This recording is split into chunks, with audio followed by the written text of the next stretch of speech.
সোফার আলহামদুলিল্লাহ সার্বিক পরিস্থিতি সাবলীল আছে, সবকিছু নর্মাল। নির্বাচন প্রতিদ্বন্দ্বিতা এখানে কিছু 19-20 উচ্চবাচ্য হতেই পারে, কিন্তু আইন শৃঙ্খলা পরিস্থিতি থেকে শুরু করে ভোটারদের ভেতরে যেই আপনার আগ্রহ আছে, জি জি জি যে একটা একটা আপনার ইনথুজিয়াজম আছে যে তারা ভোট দিতে এত বছর পর 2 দশক পর তারা ভোট দিতে যাচ্ছে। সো এই জিনিসটা ওভারঅল খুবই খুবই উৎসব মুখর একটা পরিবেশ এখন তৈরি হয়েছে। সো এখানে উদ্বেগের বা আশঙ্কার কিছু আমরা দেখছি না। হ্যাঁ, আমি ইন্টারনেটে ইতিমধ্যে অনেক কিছু পড়তে অনেক অনেক জিনিসপত্র দেখেছি যে হয়তো আশঙ্কার এই আছে বা অনেকেই কথা বলছে, কিন্তু আমরা আসলে মাঠ পর্যায়ে যেখানে আছি, এই যে আশেপাশে সবাইকে দেখছেন, এখানে কোথাও আমরা কোনো আশঙ্কার কিছু দেখছি না। আলহামদুলিল্লাহ সুন্দরভাবে এই পর্যন্ত আগাচ্ছে। আর মাত্র অল্প কয়েকটা দিন, আমরা আশাবাদী যে 2 দশক পর মাশাআল্লাহ অনেক সুন্দর একটা গণতান্ত্রিক নির্বাচন বাংলাদেশের জনগণ পাবে এবং আমরা সবাই তারপর আর উৎসব মুখর নতুন একটা সরকার দেখতে পাবো। 1 নম্বর তো অবভিয়াসলি আমরা সকলে একসাথে বিগত 10-15 বছর আন্দোলনে ছিলাম।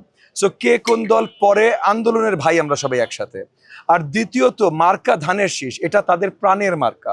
সো এই ধানের শীষ মার্কাটা যখন একবার কেউ পাবে তখন তারা একসাথে সম্মিলিত হয়েই কাজ করবে। সো তারা আমাকেও যেমন ভাই হিসেবে ধরে নেয়, কারণ আমরা একসাথে সবসময় সংগ্রামে আন্দোলনে ছিলাম, একই সাথে ধানের শীষ তাদের নিজেদের মার্কা। সো এখানে কোনো বিভাজন নাই, সবাই একসাথে কাজ করছে। বাংলাদেশের জনগণ সবসময় ধর্মভীরু ছিল, ধর্মভীরু আছে এবং ধর্মভীরু থাকবে, কিন্তু ধর্মভীরু হওয়া আর ধর্ম নিয়ে রাজনীতি করা, ধর্মকে নিয়ে যে বেহেস্তের টিকিট বা এই জিনিসগুলো, যারাই বিচক্ষণ জনগণ আছেন এবং বিচক্ষণের বাইরেও মোটামুটি মুমিন মুসল্লি সবার কাছে এটা পরিষ্কার যে এই জিনিসগুলো আসলে সহি ইসলামের অন্তর্ভুক্ত না।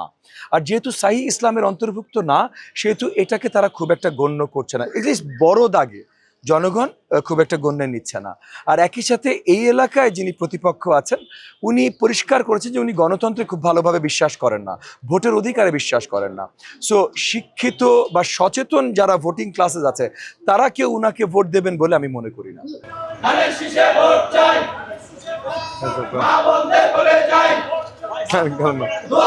সকলে